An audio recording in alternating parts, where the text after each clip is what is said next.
السلام علیکم ورحمۃ اللہ وبرکاتہ نحمدہ ونصلی علی رسولہ الکریم اما بعد۔ امید کرتے ہیں آپ تمام سسٹرز خیر و عافیت سے ہوں گی اور ایمان کی بہترین حالت میں ہوں گی۔ اللہ رب العزت سے دعا ہے آپ کی طرف ہر بڑے والا شر خیر مدد دے، آمین۔ پیارے سسٹرز، ہم لوگ سورۃ الاعراف آیہ نمبر 137 تک ترجمہ تفسیر پڑھ چکے تھے۔ آج کا لیسن آیہ نمبر 138، 139 اور 140 پڑھیں گے، 3 آیہ مبارکہ پڑھیں گے۔ اعوذ باللہ من الشیطان الرجیم، بسم اللہ الرحمن الرحیم۔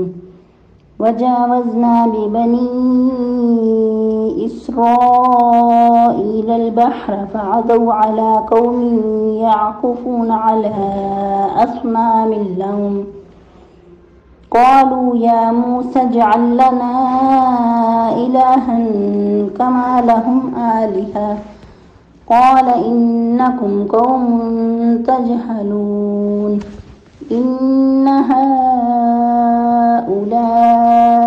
متبر ما هم فيه وباطل ما كانوا يعملون قال أغير الله أبغيكم إلها وهو فضلكم على العالمين۔ ٹرانسلیشن: وجاوزنا ببنی اسرائیل البحر، اور پار لگایا ہم نے بنی اسرائیل کو سمندر کے۔ فأتوا علی قوم یعکفون علی اصنام لهم، تو آئے یہ لوگ ایسی قوم کے پاس جو جم کر بیٹھتے تھے اپنے بتوں پر۔ قالوا، وہ کہنے لگے، یا موسیٰ، اے موسیٰ، اجعل لنا، بنا دو ہمارے لیے، الہن، ایک الہ، کما لہم آلہہ، جس طرح ان لوگوں کے معبود ہیں۔ قال، فرمایا، انکم قوم تجہلون، بے شک تم قوم بہت ہی جاہل ہو۔ ان ہؤلاء متبر ما ہم فیہ، بے شک یہ برباد ہو جانے والا ہے جو کچھ اس میں ہے۔ وباطل، اور باطل ہے، ما کانوا یعملون، جو کچھ یہ اعمال کر رہے ہیں۔ قال، فرمایا، اغیر اللہ ابغیکم الہا، کیا سوائے اللہ کے میں تمہارے لیے اور الہ تلاش کروں؟ وہو فضلکم علی العالمین، اور حالانکہ وہی تو ہے جس نے فضیلت دی تم کو جہان والوں پر۔ تفسیر: جیسا کہ ہم لوگ پڑھ رہے تھے کہ اللہ سبحانہ و تعالیٰ نے فرعون کو اور اس کے لشکر کو سمندر میں ڈبو دیا، تو ان کے بعد جو بنی اسرائیل تھے ان کو ان کے محلات کا، ان کے زمینوں کا، ان کے تمام اسباب کا وارث بنا دیا۔ اس سے پہلے کچھ یاد دہانی کہ انہوں نے کیا کیا۔ جب سمندر پار ہوئے، اللہ سبحانہ و تعالیٰ نے ان لوگوں کو سمندر سے باعزت بآسانی گزار دیا، تو یہ لوگ جب چلے جا رہے تھے تو ان کا گزر ایسے لوگوں پہ ہوا کہ جو پتھروں کی مورتیاں یا پھر لکڑیوں کے بت بنا کر ان کی پوجا کیا کرتے تھے۔ اور جیسا کہ یعکفون کا ورڈ کسی چیز کو عبادت کے لیے منتخب کرنا، یعنی کہ جم کر بیٹھ کر اس کی عبادت کرنا، جس طرح کہ عموماً ہمارے ہاں بھی رمضان المبارک میں اعتکاف کے لیے بیٹھا جاتا ہے۔ اس کا کیا مطلب ہوتا ہے کہ مساجد میں عبادت کے لیے جم کر بیٹھنا۔ تو یہ لوگ بھی ایسا ہی کرتے تھے، اپنے بتوں کے لیے، ان کی عبادت کرنے کے لیے، نذر و نیاز چڑھانے کے لیے، ان کو تقدس عقیدت کے لیے جم کر بیٹھا کرتے تھے۔ جب یہ چیز ان لوگوں نے دیکھی تو بنی اسرائیل کا بھی دل چاہا کہ ہمارے لیے بھی کوئی ایسا الہ ہونا چاہیے۔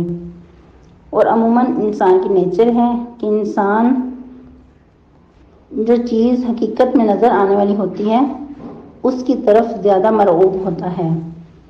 تو اللہ سبحانہ و تعالیٰ جو سب کے خالق، مالک، مدبر ہیں، وہ سب سے بڑھ کر حق رکھتے ہیں کہ اس کے ساتھ اپنی محبتیں، اپنی عقیدتیں وابستہ کی جائیں۔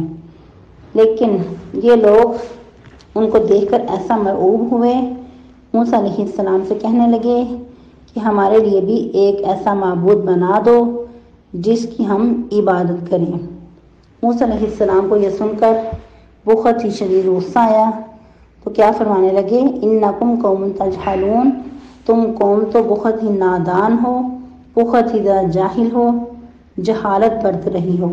یہ ایسے تمہیں الفاظ کہہ دیے ہیں کہ تم پڑھے لکھے ہونے کے باوجود جہالت کی انتہا کو پہنچ چکے ہو، انتہائی جاہلانہ تمہارے یہ الفاظ ہیں۔ تو یہ اتنے ورڈ سے کیا پتہ چلتا ہے کہ انسان کے پاس دنیاوی اسٹیٹس ہو، چاہے 100 طرح کی اس کے پاس ڈگریاں ہوں دنیاوی لحاظ سے، اگر اس کے پاس دین کا علم نہیں، دین سے وہ لاشعور ہے، تو ایسا انسان حقیقت میں جاہل ہے۔ پھر مزید موسیٰ علیہ السلام نے کیا کہا، ان ہؤلاء متبر ما هم فیہ، بے شک یہ برباد ہونے والا ہے جو کچھ اس میں ہے، ان کے جن حالات سے یہ گزر رہے ہیں، یہ لوگ جن معبودوں کو انہوں نے اپنا الہ بنا رکھا ہے، اپنی محبتوں کی وابستگی ان کے ساتھ کر رکھی ہے، یہ حقیقت میں برباد ہونے والا ہے۔ اور متبر کا ورڈ تبر سے ہے، تبر کہتے ہیں سنگریزوں کو، یعنی کہ اتنا زیادہ یہ برباد ہونے والا ہے کہ سنگریزوں کی طرح یہ بکھرنے والا ہے۔ کیونکہ یاد رہے کہ شرک کی کوئی بنیاد نہیں ہوتی، شرک ایسی بیماری ہے کہ جو انسان کو بلندیوں سے پستیوں کی طرف گرا دیتی ہے، اور شرک ایسا مرض ہے کہ جو انسان کو کہیں کا نہیں چھوڑتا۔ تو اسی لیے موسیٰ علیہ السلام فرما رہے ہیں بے شک یہ سب کچھ برباد ہو جانے والا ہے۔ وَبَاطِلٌ مَا كَانُوا يَعْمَلُونَ، اور باطل ہے جو کچھ یہ اعمال کر رہے ہیں، جو کچھ تم نے ان کو اعمال کرتے دیکھا ہے یہ باطل ہے، نیست و نابود ہونے والا ہے، ان کی کوئی حقیقت نہیں، ان کی کوئی بنیاد نہیں، یا نہ ہی ان کی اپنی کوئی بنیاد ہے اور نہ ان کے عقیدے کی بنیاد ہے۔ یوں کہنا کہ ایسا عقیدہ جو شرکی عقیدہ ہے وہ ایک مکڑی کے جالے سے بھی زیادہ بودھا ہے۔